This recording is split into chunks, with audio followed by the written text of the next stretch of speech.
So in response to a few commenter requests, here's a simple video recommending some books on grand strategy.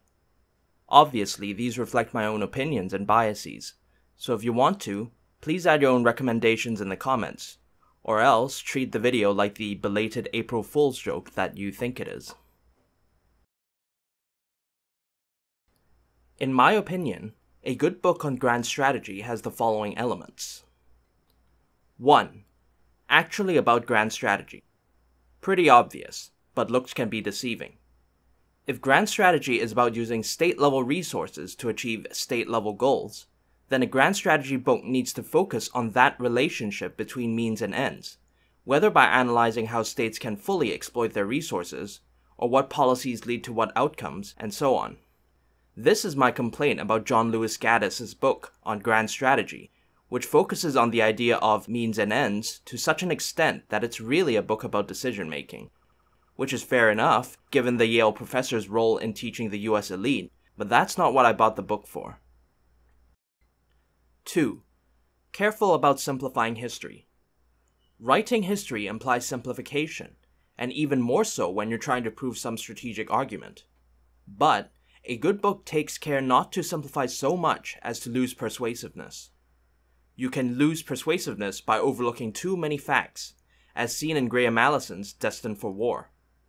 As part of his analysis on Thucydides' trap, Allison argues that 15th century Spain peacefully displaced Portugal, using the division of America at Tordesillas as proof.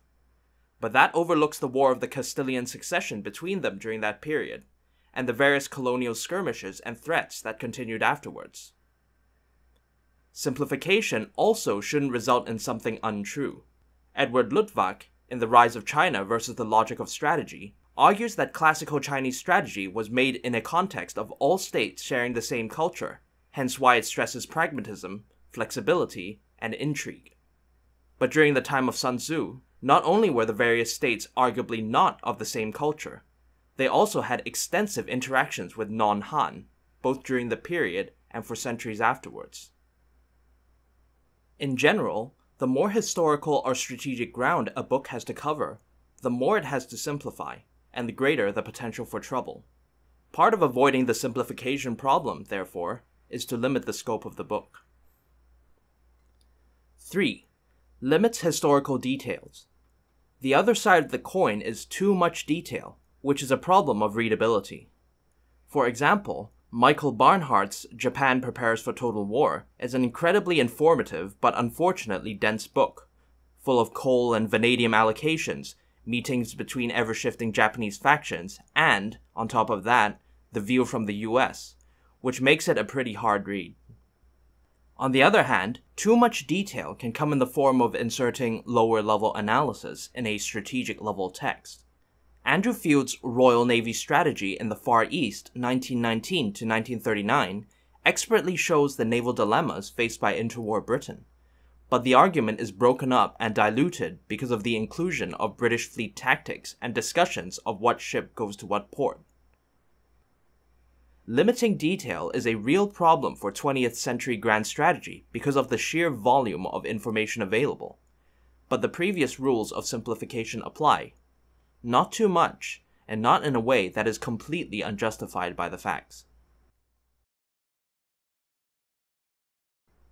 There are two main types of grand strategy book.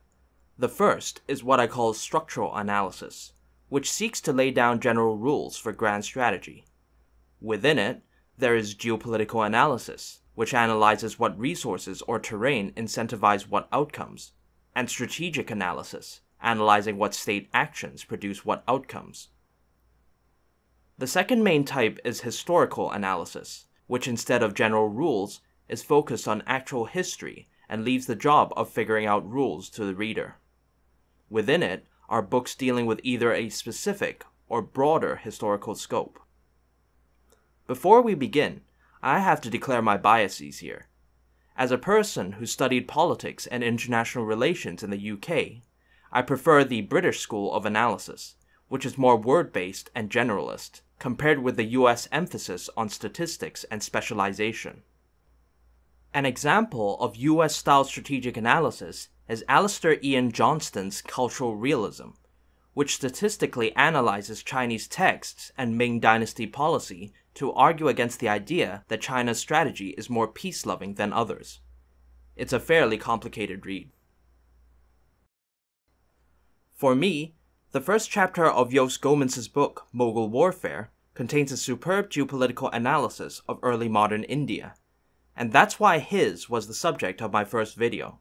It examines not just the impact of terrain and trade, but also the climate and biosphere on the Mughal Empire's political expansion. It's not every day that you'll see somebody talk about the strategic impact of growing rice instead of wheat. In a sense, the book is a more comprehensive version of the Geographic Challenge series that Stratfor produces both on YouTube and in print. A. West Mitchell's overview of Austrian geopolitics in The Grand Strategy of the Habsburg Empire is also a similarly good read. For all his historical simplifications, Edward Luttwak's non-historical strategic analysis is really readable. Strategy does a good job of introducing the ideas of the dynamic paradox and culminating point, and coup d'etat provides well-rounded analysis based on a theoretical case study. Turbo Capitalism has 2 chapters on geoeconomics that form a state interventionist counter to Blackwell and Harris's War by Other Means. Note that Luttwak's books date from the 1980s, however.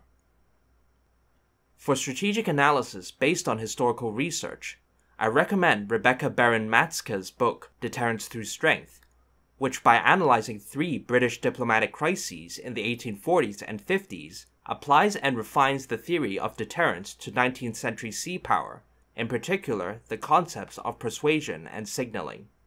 It's a good way of thinking about the naval theories of Mahan and Corbett in practice, especially in a peacetime context. For historical analysis on specific campaigns, I find Donald Stoker's The Grand Design, Strategy and the U.S. Civil War, and Andrew Lambert's The Crimean War to be readable yet comprehensive texts.